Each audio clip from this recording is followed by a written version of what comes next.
it's Jessii Vee, and I am so bright orange today. You guys probably remember that this is the shirt that we came out with last year for Halloween, and I love it, still wear it all the time. I love the word peculiar, hence why I named my actual store that. But it's just such a fun shirt, and guys, we still have a lot available on our website, and they're actually on sale right now, so if you guys would like to get your hands on one, I will link it down below. It's so cozy for fall, and just the best thing for Halloween, let's be real. By the way, guys, we have so many new dragon plushies on the website. I love dragons so much, and these eyes on these plushies are so enchanting. They come in 3 different colors and 2 different sizes in each color. So if you guys would like a new dragon, I have also linked those down below in the description. Okay guys, when I tell you that this video creeped me out so much to research, I am not telling a lie. I mean, I've been making scary, spooky videos for what, like 8 years now? And I feel like sometimes I've just grown used to the subjects. They don't scare me as much as they used to, but this video freaked me out so much, so be warned. I'm gonna be talking about strange phenomenons, anomalies, weird things about photographs from the past. I believe 2 of these are from the 1900s and 2 are from the 1800s. Now, before I show you these photos, they are said to be urban legends. So I'm 90% sure that these photos have been manipulated for the legend or the story. But I want you guys to tell me what you think, because I'm also 10% unsure.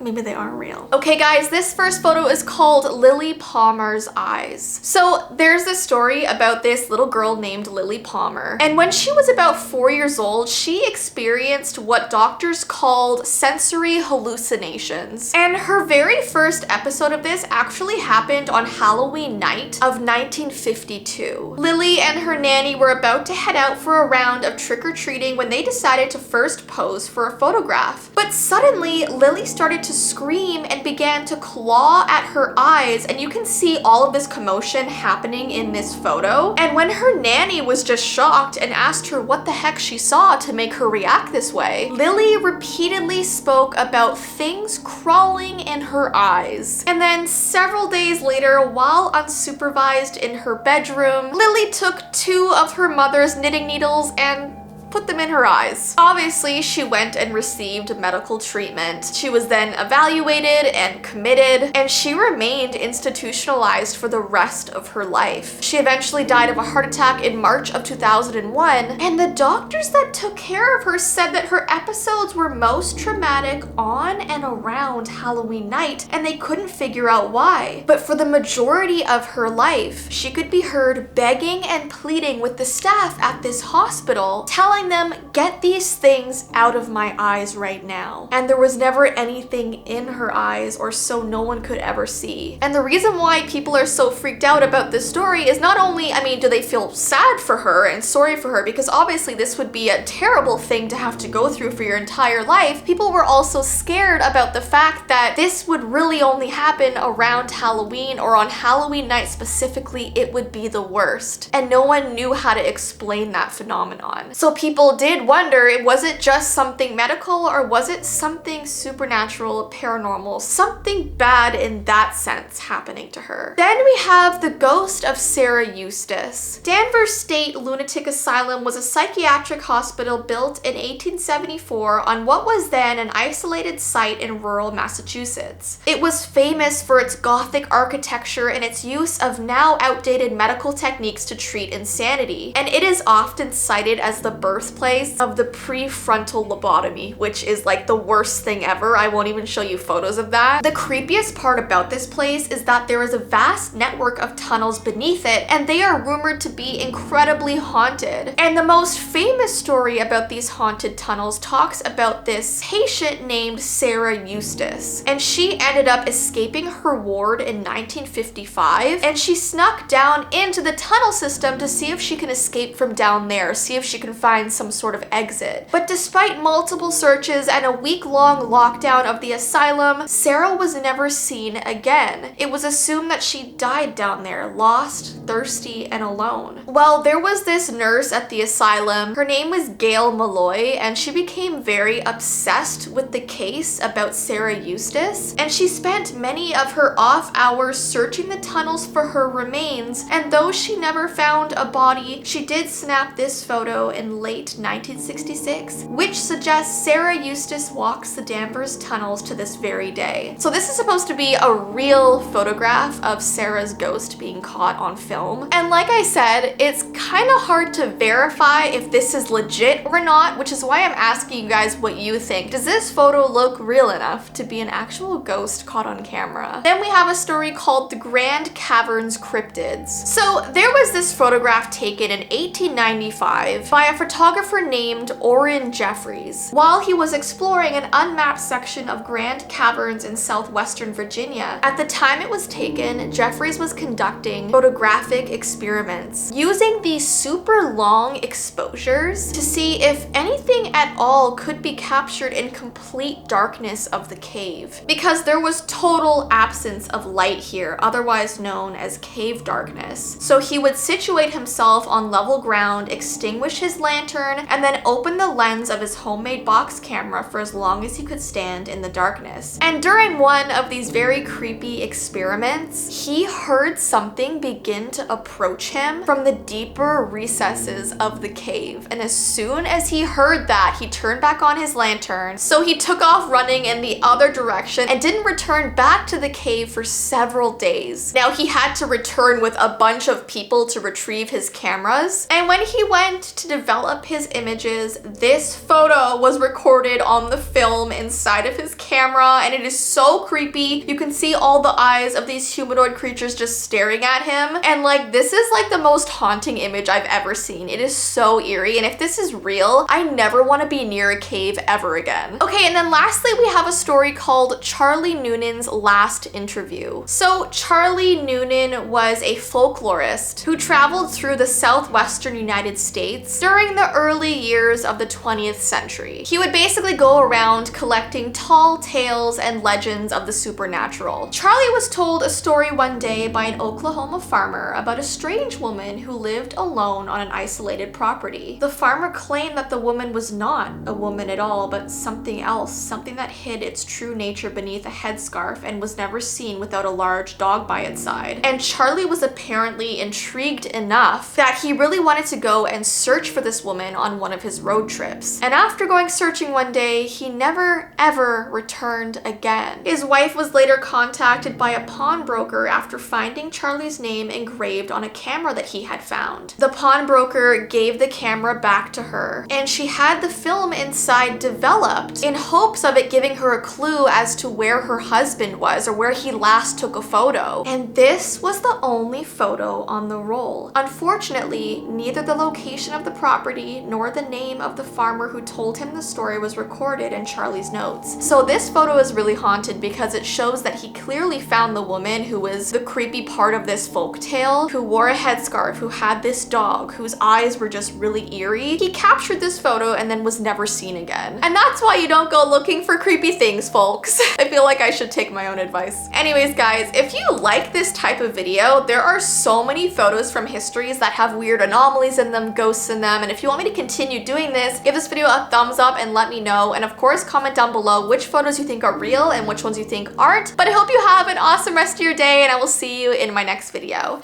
Bye!